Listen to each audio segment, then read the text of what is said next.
नमस्कार भारत। नमस्कार हिंदुस्तान। हमेशा की तरह एक नया टॉपिक है आज और मिलता जुलता सा ही, जैसा कि आप जानते भी हैं, आजकल आपने फिल्मों में भी देखा होगा, यू आर अंडर अरेस्ट, सुना होगा डायलॉग।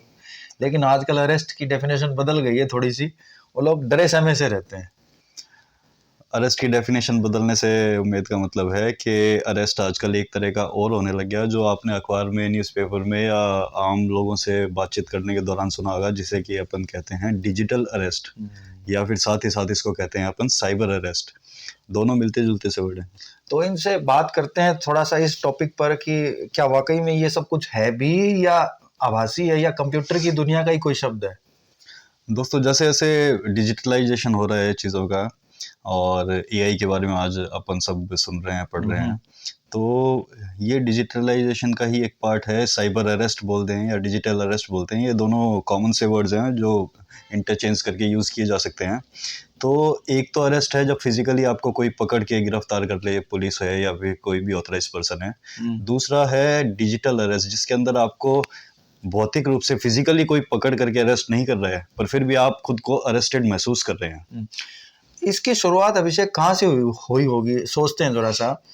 आजकल दिन ब दिन ऑनलाइन ट्रांजैक्शन बढ़ रहे हैं और बहुत सारे लोग ऑनलाइन शॉपिंग भी कर रहे हैं, तो उनके पास तरह तरह के पार्सल आते हैं। इसके अलावा कुछ ऐसे भी पार्सल आ जाते हैं जो उन्होंने मंगवाए ही नहीं होते। ये एक मोड है, जो ये एक मोड है, एक एग्जांपल दिया है। उसी की तरह जैसे आजकल ऑनलाइन अपन नेट बैंकिंग भी यूज़ करते हैं, ऑनलाइन अपन पासवर्ड्स भी एक दूसरे कोई कहीं पे डालने पड़ते हैं, अपने को पिन क्रिएट करके वो भी डालने पड़ते हैं। डिजिटल ट्रांजैक्शंस होने लगे सब तरीके के। तो जहाँ पे डिजिटल ट्रांजैक्शंस या डिजिटल ऑनलाइन शॉपिंग या ऐसी कोई चीज़ें हैं, उन्हीं से रिलेटेड ये साइबर अरेस्ट और डिजिटल अरेस्ट उन्हीं के बीच में से निकल करके आता है। देखिए, हमारी जो जानकारी है, जब हम ऑनलाइन को शॉपिंग करते हैं, ऑनलाइन कोई भी एक्टिविटी कर रहे हैं, तो हमारी पर्सनल जानकारी लीक हो रही है, नो डाउट। और उसी का फायदा उठाकर कुछ लोग जो है वो कुछ लोगों के साथ इस प्रकार का क्राइम करने में कामयाब हो जाते हैं, उन्हें ठग लेते हैं। तो दोस्तों, वर्ड जो है साइबर अरेस्ट, वो डिजिटलाइजेशन से ही रिलेटेड है। जब आप ऑनलाइन मोड से, चाहे आपको थ्रू फ़ोन कॉल, चाहे आपको थ्रू वीडियो कॉल, चाहे आपको थ्रू चैट या फिर व्हाट्सअप कॉल के ज़रिए कोई ऐसा कॉल आता है जिसको आप समझ नहीं पाते कि ये कॉल सही है या फेक है, ये कॉल सही है या गलत है, और ऐसी स्थिति में आपको लगता है कि ये कॉल जो करने वाला व्यक्ति है वो सही है, और आपको वो कोई बातों में उलझा लेता है और आपको लगता है कि आप एक्चुअली अरेस्ट हो गए हैं, तो ऐसी स्थिति जो है उसे अपन डिजिटल अरेस्ट या साइबर अरेस्ट कहते हैं। जबकि मैं हमारे व्यूअर्स के साथ क्लियर करना चाहूँगा कि इस तरीके की कोई भी चीज़ जो है वो पुलिस द्वारा ऐसा नहीं किया जाता है। पुलिस कभी भी अरेस्ट करेगी तो पकड़कर ही ले जाती है, और जैसे ही पकड़ा जाता है 24 घंटे के भीतर कोर्ट के सामने पेश भी करना पड़ता है। बिल्कुल दोस्तों, तो साइबर अरेस्ट जो है, बेसिक शब्दों में आपको समझ जो आए वो ये है कि आपके पास कोई ऐसा फ़ोन कॉल आया है, चाहे ऑडियो कॉल आया है, चाहे वीडियो कॉल आया है, चाहे चैट आई है, जिसके अंदर सामने वाला व्यक्ति आपको ऐसा कुछ कह रहा है कि आपने कुछ गलत काम किया है, आपके द्वारा कुछ गलत काम किया गया है, आपके द्वारा कोई गलत चीज़ कहीं ट्रांसपोर्ट कर दी गई है। ऐसी स्थिति में आपके खिलाफ कोई कंप्लेंट लॉन्च हो गई है, और वो आपको ये शो करता है कि आप इस कंप्लेंट से, इस मुसीबत से बचना चाहते हैं, तो जैसे जैसे वो कह रहे हैं वैसे वैसे आप करते जाएं, तो इसे अपन कहते हैं साइबर अरेस्ट। ये क्या है? एक आभासी इमेजिनरी अरेस्ट है। एक्चुअल आप अरेस्टेड नहीं है, पर आप फील कर रहे हैं कि आप अरेस्टेड हैं, और वो सामने वाला जैसा ऐसा कह रहा है, आप उसकी बातों में आ जाते हैं और वैसा करने लग जाते हैं। अच्छा, मजे की बात अभिषेक यही है कि जो आदमी इस तरह की एक्टिविटी कर रहा है ना, उसका एक ही मोटो होता है कि किसी तरीके से इससे धन पैसा हड़प लिया जाए। बिल्कुल तो उसका मेन जो मोटिव होगा ना, गौर करने वाले, वो केवल और केवल पैसा होता है। और जहां पर पैसा इन्वॉल्व हो जाए तो आपको भी चौकन्ना हो जाना चाहिए कि कहीं फर्जी तो नहीं है सब कुछ। तो सबसे पहले दोस्तों, जहाँ पे भी ऐसी कोई सिचुएशन क्रिएट होती है, बनती है, जहाँ पे साइबर अरेस्ट या डिजिटल अरेस्ट वाली कोई स्थिति हो, तो सबसे पहले आपको ये ही गौर करना है कि ऐसा कोई भी ट्रांजैक्शन है वो लीगल वे में कोई भी व्यक्ति, कोई भी संस्था, कोई भी पुलिस डिपार्टमेंट नहीं करता है। अगर ऐसा कोई आपके पास कॉल आ रहा है, तो फर्स्ट ऑफ ऑल आपको वहीं पर सचेत हो जाना चाहिए कि या तो ऐसे नंबर को ब्लॉक कर दें, या ऐसे नंबर को आप नहीं उठाएं, या ऐसे नंबर को आप रिस्पॉन्ड नहीं करें। और इसके अलावा चलिए मान लीजिए आपने कॉल उठा भी लिया है, तो घबराने की जरूरत नहीं है। आप थोड़ा सा अपना दिमाग काम में लीजिए। आप कॉमन आईक्यू काम में लेंगे तो आपको निश्चित रूप से कहीं ना कहीं हल मिलेगा कि यार ये तो फर्जी है। तो ये जो चीजें हम देख रहे हैं दिन भर, हमें अपना थोड़ा सा ये जो दिमाग है उसे भी काम में लेने की आवश्यकता है कि कहीं ऐसा तो नहीं है कि हम एआई के साथ आईक्यू भी काम में लेना पड़ेगा। तो दोस्तों फर्स्ट ऑफ ऑल तो इस टॉपिक को बनाने का मोटो यही था कि सबसे पहले अपने को जो करना है वो अपने को सचेत रहना है, अपने को सावधान रहना है। और इसको लीगल वे में अपन कैसे जोड़े हैं उसको मैं बताऊं आपको कि फर्स्ट ऑफ ऑल तो आपको जो बताया एक जनरल बात बताई कि आपको सचेत रहना है, सावधान रहना है, आपको प्रिकॉशन अडॉप्ट करना है। पर फिर भी होता क्या है, साइबर अरेस्ट लोग हो भी रहे हैं और उनके बैंक अकाउंट से या उनके जो रुपए हैं वो ट्रांसफर भी हो रहे हैं। तो अब अपन इसको लीगल वे में जोड़ें कि जब आपके साथ ऐसा कुछ हो चुका है, आप साइबर अरेस्टेड हो चुके हैं, सामने वाले ने आपको इतना अपने कॉन्फिडेंस में ले लिया है कि आपको लग रहा है वो जो भी कह रहा है वो सही है, और वो कहने वाला व्यक्ति भी एक ऑथराइज्ड पर्सन है, एक पुलिस ऑफिसर है, एक कोई कस्टम का ऑफिसर है या कुछ भी ऐसा ऑथराइज्ड पर्सन है, और उसने आपको कुछ कहा और आपने उसके कहने पे अपना फंड जो है वो कितना भी हो सकता है, लाखों भी हो सकता है, हजारों भी हो सकता है, कहीं ट्रांसफर कर दिया है, ऐसी स्थिति तक पहुंच गए, फिर आप समझ रहे हैं कि मेरे साथ कुछ गलत हो गया, तो आप इसको क्या कर सकते हैं, आप लीगली आपके पास क्या राइट्स हैं उसके बारे में चर्चा करेंगे। तो निश्चित रूप से कहीं न कहीं हमारे देश की सरकार ने एक इसके लिए सुविधा दी हुई है। साइबर पोर्टल जो है वहाँ पर इसकी कंप्लेन की जा सकती है, साइबर पुलिस इसके लिए तैनात है, जो आपकी मदद करने के लिए तैयार है। तो जब इसको लॉ से जोड़ें दोस्तों तो बात अपने ये निकल के आई कि साइबर अपराध होने लग गए। तो साइबर अपराध होने के बाद में गवर्नमेंट ने भी इनिशिएटिव लिया और गवर्नमेंट ने एक साइबर पोर्टल स्टार्ट किया, एक ऑफिशियल वेबसाइट स्टार्ट की, एक ऑफिशियल नंबर स्टार्ट किया।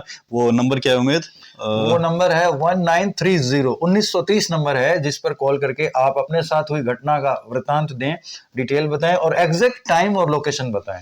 बिल्कुल दोस्तों, 1930 एक पोर्टल पे नंबर दिया हुआ है जो ऑनलाइन पोर्टल है, जिसके ऊपर आपके साथ फ्रॉड की आपको जानकारी होते ही आप इस नंबर पे कॉल कीजिए, आपका नाम बताइए, किस प्रोसीजर से आपके साथ में फ्रॉड हुआ है वो बताइए, कितना अमाउंट आपके अकाउंट से या आपके किसी भी ऑनलाइन ट्रांजैक्शन से ट्रांसफर हो गया है, किस अकाउंट में हुआ उसकी डिटेल दीजिए, तो वो इसकी कंप्लेंट दर्ज कर लेंगे। कंप्लेंट दर्ज करके इसके ऊपर इनिशिएटिव लेना चालू कर देंगे। वैसे विषय कानून की जानकारी होना हमेशा ही फायदे का सौदा रहता है, क्योंकि अगर जानकारी हो तो ये अरेस्ट वेरेस्ट वगैरह सब कुछ होगा ही नहीं। बिल्कुल दोस्तों, और कानून की जानकारी इसलिए भी इंपॉर्टेंट है कि आपके साथ कुछ गलत हो गया तो आप हाथों हाथ इनिशिएटिव लेकर के उसको रोकने की चेष्टा करें।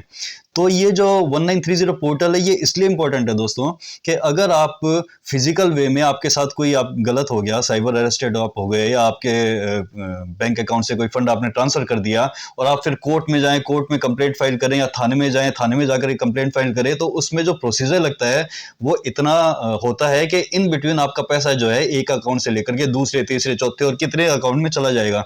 तो इसमें इंपॉर्टेंट बात यह है कि जितनी जल्दी आप कार्रवाई करें उतनी जल्दी आप अपनी मनी को सिक्योर कर सकते हैं और वापस आपको वो मनी प्राप्त होने के चांसेस जो हैं बढ़ जाते हैं। इसीलिए नंबर जो है, पोर्टल है जो है, ये स्टार्ट किया गया कि आप घर बैठे हुए भी और ये कंप्लेंट दर्ज करवा दें। तो इसमें क्या करेगा, जो भी साइबर क्राइम से रिलेटेड थाने हैं या साइबर ऑफिसर्स हैं, वो आपका जो फंड जिसमें ट्रांसफर हुआ है उस खाते को पकड़ करके, बैंक खाते को आइडेंटिफाई करके उसको अमाउंट जो है उसको सीज करने की कार्रवाई हाथों हाथ कर सकता है।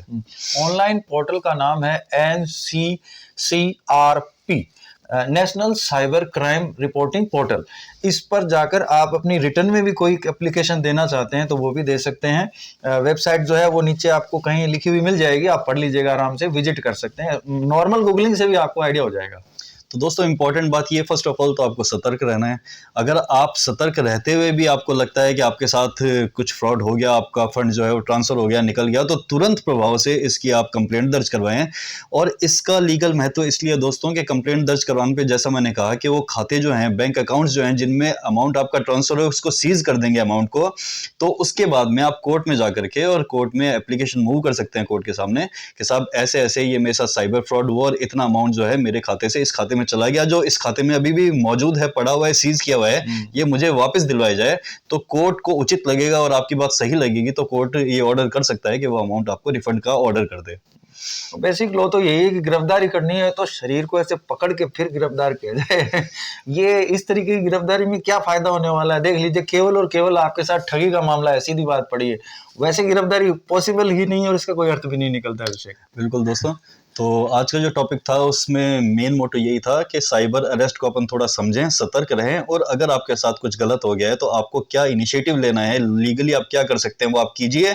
उस कंप्लेंट को रजिस्टर करवाइए, उस अकाउंट को सीज करवाइए, उस अमाउंट को सीज करवाइए और फिर कोर्ट के अंदर एप्लीकेशन मूव कीजिए कि ये अमाउंट जो है आपको रिफंड कर दे। तो कोर्ट आपका अगर दावा सही है, आपकी बातें सही है, उचित लगती है, थाने वालों ने अगर कोई रिपोर्ट दी है वो आपकी फेवरेबल है, तो कोर्ट इस अमाउंट को आपको रिफंड करवा सकती है। तो आप हुई अपनी ठगी को वापस रिवर्ट करवा सकते हैं और आप इस फ्रॉड से बच सकते हैं। और याद रखिए, हिंट यही है कि इस तरीके के कोई लीगल मतलब नहीं है इस चीज का। साइबर जो अरेस्ट है, वरेस्ट है, ऐसा कुछ नहीं है।